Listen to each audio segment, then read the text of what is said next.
যিনি নামাজ পড়েন না কিন্তু কোরবানি দেন, তার কোরবানি কবুল হবে কিনা?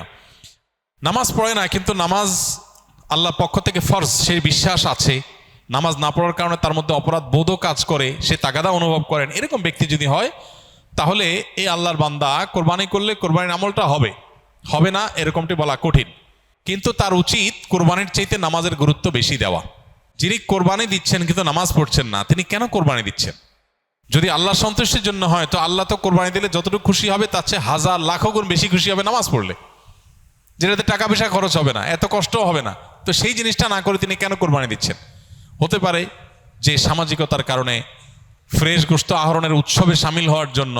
এইসব যদি হয় তাহলে এটা তো সামাজিক কোরবানি, শরঈ বা দ্বীনি কোরবানি না। তো এই সমস্ত ভাইদের উচিত নামাজের গুরুত্ব আরো বেশি করে বোঝা এবং তাদেরকে দাওয়াত দেওয়া। তবে তিনি যদি আল্লাহকে সন্তুষ্ট করার উদ্দেশ্যে করেন, তার ওই আমল এটার কারণে কবুল হবে না, এরকম কথা বলা কঠিন। ব্যবসা কিভাবে হালাল, ব্যবসা ক্ষেত্রে শরিয়া কি বলে, ব্যবসা ক্ষেত্রে শরিয়ার মূলনীতি কি? এটা তো 2 ঘন্টার লেকচারের বিষয়। আমরা শুধুমাত্র কয়েক সেকেন্ডে যে জিনিসটা বলতে চাই সেটা হলো, ব্যবসাকে আল্লাহ তাআলা হালাল করেছেন। আল্লাহ বলেছেন আহাল্লাল্লাহুল বাইআ ওয়া হাররামার রিবা। আল্লাহ ব্যবসাকে হালাল করেছেন, বিধায় আমরা ব্যবসার মানসিকতা লালন করব।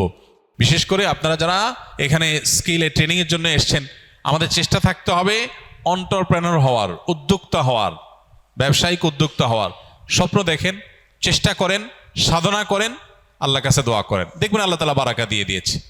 তো এই জন্য ব্যবসার মধ্যে বেশিরভাগ রিজিক আল্লাহ তাআলা রেখেছেন কিসের মধ্যে? ব্যবসার মধ্যে।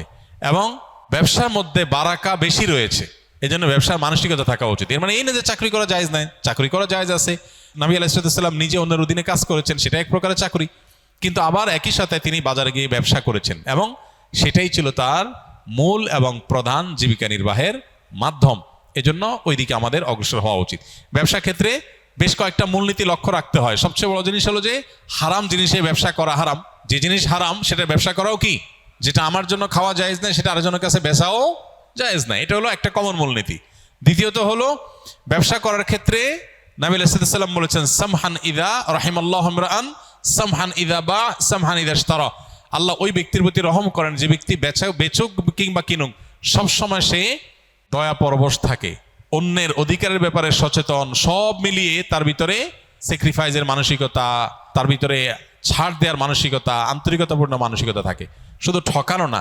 একজন প্রতিষ্ঠিত ব্যবসায়ী, বাংলাদেশের প্রথম সারির টপ 10 or 15 সফল ব্যবসায়ীদের মধ্যে একজন হবেন।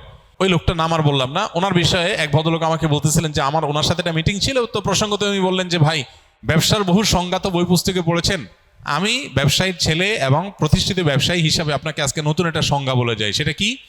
বললেন যে ব্যবসা হলো সেটা যেটাতে আপনার ক্লায়েন্টও লাভবান হবে, আপনিও লাভবান হবেন। এই চিন্তা যদি করেন তাহলে তার নাম ব্যবসা। আর যদি মনে হয় যে আমি কিভাবে লাভবান হবে সেই চিন্তা করি, ক্লায়েন্ট মরে মরুক, ধ্বংস হয় হোক, তাতে আমার দেখার দরকার নেই, তো এটা ব্যবসা না, এটার নাম ডাকাতি। কথা বুঝে আসছে? দিন ঠিক এই কথাটা বলে, সামহান ইযা বা সামহান ইযা ইশতারা। আপনি ক্রেতা হন আর বিক্রেতা হন, উভয় অবস্থাতে আপনার ক্লায়েন্ট যার সাথে লেনদেন করছেন তার দিকটা আপনার খেয়াল করতে হবে। আমার মনে আছে থাইল্যান্ডের ব্যাংককে একটা দোকানে একটা প্রোডাক্ট কিনতে গেছি আমি।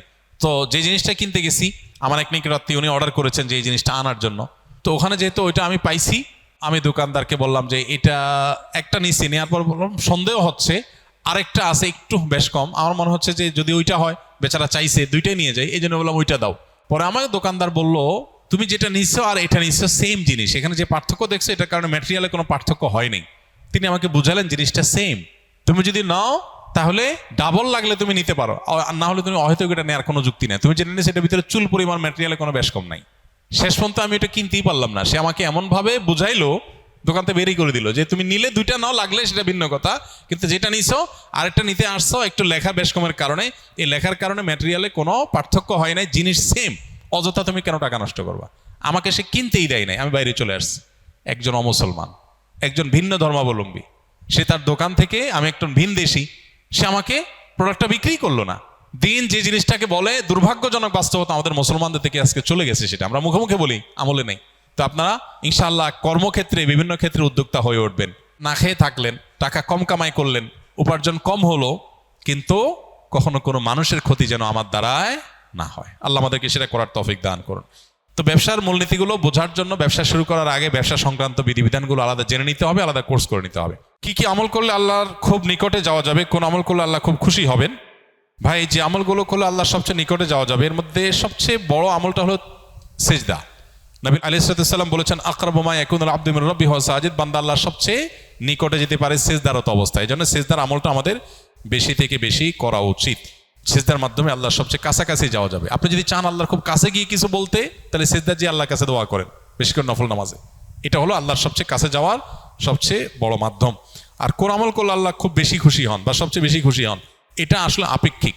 নবী করিম সাল্লাল্লাহু আলাইহি সাল্লামকে একই প্রশ্ন করা হলে তিনি কাউকে বলেছেন আউয়াল ওয়াক্তে নামাজ পড়া, কাউকে বলেছেন যে আমল নিয়মিত করা হয় সেটা সবচেয়ে আল্লাহর প্রিয় আমল। তো এটা আপেক্ষিক।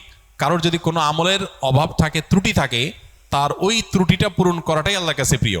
কারণ নামাজটা মাশাআল্লাহ শুরু ওয়াক্তে পড়েন উনি, কিন্তু আমলের কোনো কন্টিনিউশন নাই, তাহলে সে ব্যক্তি কন্টিনিউয়াসলি কোনো আমল করবে, এটা তার কাছে তার জন্য বেশি গুরুত্বপূর্ণ। আল্লাহ এতে বেশি খুশি হবেন।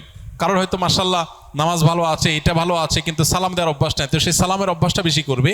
আর এর বাইরে আল্লাহর পছন্দনীয় কাজের তালিকা, এটা নিয়ে আমাদের একটা ভিডিও আছে ইউটিউবে, সেটা দেখতে পারেন। সেখানে আমরা কোরআনে এবং হাদিসে ইন্নাল্লাহা ইউহিব্বু বলে যে সমস্ত, এই শিরোনামে যে সমস্ত আমলের কথা বলা আছে, আল্লাহ তাআলা অমুককে পছন্দ করেন, অমুক কাজ পছন্দ করেন, এই তালিকাটাকে নিয়ে আমরা একটা বক্তব্য দিয়েছি, সেটা ইউটিউবে আছে। সেটা ফলো করলে, অনুসরণ করলে আল্লাহর ভালোবাসা আর আল্লাহর পছন্দের আমলগুলোর তালিকা আপনি জানতে